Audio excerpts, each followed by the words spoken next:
আমার একটা প্রশ্ন আছে, প্রশ্নটা হচ্ছে সিজদায় গিয়ে যে আল্লাহর কাছে দোয়া করতে হয় ওইটা এখন অনেকেই বলে যে ফরজ নামাজের সিজদায় গিয়ে বলা যাবে না।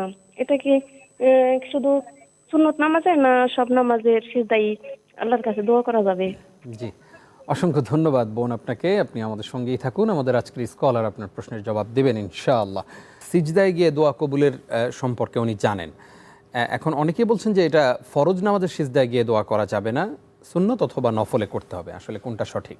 না, ফরজ নামাজের সেজদায় গিয়ে দোয়া করা যাবে না এই মর্মে কোনো নিষেধাজ্ঞা নাই, কঠিন কোনো নিষেধাজ্ঞা নাই যে করা যাবে না। কারণ পুরো নামাজটাই হচ্ছে একটি দোয়া। আমি শুরু থেকে আল্লাহু আকবার বলে যখন আমি সুবহানাক আল্লাহুম্মা ওয়া বিহামদিকা বললাম, এরপরে সূরা ফাতিহা পড়লাম, এটা পুরোটা একটা দোয়া। সূরা ফাতিহা এর অপর নাম হচ্ছে সূরাতুদ দোয়া। এরপরে আমি অনেক দোয়া পড়তে পারি কোরআনুল কারীমের মধ্যে যেগুলি রয়েছে। এরপরে আমি আত্মাহিয়াতুর মাঝখানে, সে দুই সিজদার মাঝখানে, ওখানে আমি এটা দোয়া পড়ি, আল্লাহুম্মা গফিরলি ওয়ারহামনি ওয়াহদিনি ওয়াফানি ওয়ারযুকনি, এইগুলি। এরপরে আত্মাহিয়াতুর শেষে আল্লাহুম্মা ইন্নী যালামতু নাফসি যুলমান কাসীরা, এটা একটা দোয়া। অতএব ঠিক এই জায়গায় আসছি ইনশাআল্লাহ, দোয়ার বাকি অংশ জানবো। এখন দোয়া একটু ইনকমপ্লিট আমরা যদি না বলি, ইনকমপ্লিট থেকে যাবে। সেটি হচ্ছে ফরজ নামাজে সেজদায় গিয়ে দোয়া করা যাবে নিজের কল্যাণের জন্য আরবিতে। এ ব্যাপারে মোটামুটি সবাই ঐক্যমত পোষণ করেছেন, কারণ পুরো নামাজটা হচ্ছে দোয়া। আমরা নামাজের বাইরে দোয়া করি, কিন্তু নিয়ম হচ্ছে নামাজের মধ্যেই দোয়া করা। রাসূলুল্লাহ সাল্লাল্লাহু আলাইহি ওয়াসাল্লাম ঠিক তাই করেছিলেন। আত্মাহিয়াতুর শেষে উনি অনেক দোয়া পড়েন, আল্লাহুম্মা হাসিবনি হিসাবান ইয়াসীরা, এই দোয়াটাও তিনি বেশিরভাগ পড়তেন। আচ্ছা, তো আর নফল নামাজগুলিতে বাংলায় দোয়া করা যাবে, এটা এ ব্যাপারে সবাই ঐক্যমত পোষণ করেছেন, ফিকহাবিদ যারা রয়েছেন তারা।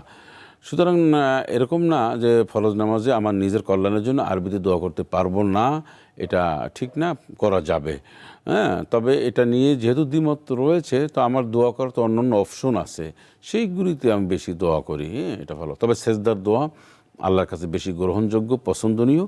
তো আমি সুন্নাহ নামাজে, নফল নামাজে বেশি বেশি করে দোয়া পড়লাম, নিজের জন্য, দেশ জাতির জন্য, এবং বাংলায়ও দোয়া করতে পারলাম, অসুবিধা নাই। এখন দোয়া একটু ইনকমপ্লিট আমরা যদি না বলি, ইনকমপ্লিট থেকে যাবে। সেটি হচ্ছে ফরজ নামাজে সেজদায় গিয়ে দোয়া করা যাবে নিজের কল্যাণের জন্য আরবিতে। এ ব্যাপারে মোটামুটি সবাই ঐক্যমত পোষণ করেছেন, কারণ পুরো নামাজটা হচ্ছে দোয়া। আমরা নামাজের বাইরে দোয়া করি, কিন্তু নিয়ম হচ্ছে নামাজের মধ্যেই দোয়া করা। রাসূলুল্লাহ সাল্লাল্লাহু আলাইহি ওয়াসাল্লাম ঠিক তাই করেছিলেন। আত্মাহিয়াতুর শেষে উনি অনেক দোয়া পড়েন, আল্লাহুম্মা হাসিবনি হিসাবান ইয়াসীরা, এই দোয়াটাও তিনি বেশিরভাগ পড়তেন। আচ্ছা, তো আর নফল নামাজগুলিতে বাংলায় দোয়া করা যাবে, এটা এ ব্যাপারে সবাই ঐক্যমত পোষণ করেছেন, ফিকহাবিদ যারা রয়েছেন তারা। সুতরাং এরকম না যে ফরজ নামাজে আমার নিজের কল্যাণের জন্য আরবিতে দোয়া করতে পারবো না, এটা ঠিক না, করা যাবে। হ্যাঁ, তবে এটা নিয়ে যেহেতু দ্বিমত রয়েছে, তো আমার দোয়া করার তো অন্যান্য অপশন আছে, সেইগুলিতে আমি বেশি দোয়া করি। হ্যাঁ, এটা ভালো। তবে সেজদার দোয়া আল্লাহর কাছে বেশি গ্রহণযোগ্য, পছন্দনীয়। তো আমি সুন্নাহ নামাজে, নফল নামাজে বেশি বেশি করে দোয়া পড়লাম, নিজের জন্য, দেশ জাতির জন্য, এবং বাংলায়ও দোয়া করতে পারলাম, অসুবিধা নাই।